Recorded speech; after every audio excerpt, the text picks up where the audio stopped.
கடவுளும் நீயும் ஒரு தாய் பிள்ளை இருவரும் தனி மறந்தானே.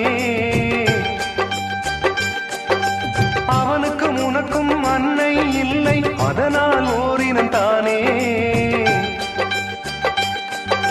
நதி என்றால் நுரையுண்டு, வாழ்வென்றால் குறையுண்டு. ஐப்பசி வந்தால் அடைமழை காலம், சிலராயுள் முழுதும் ஐப்பசி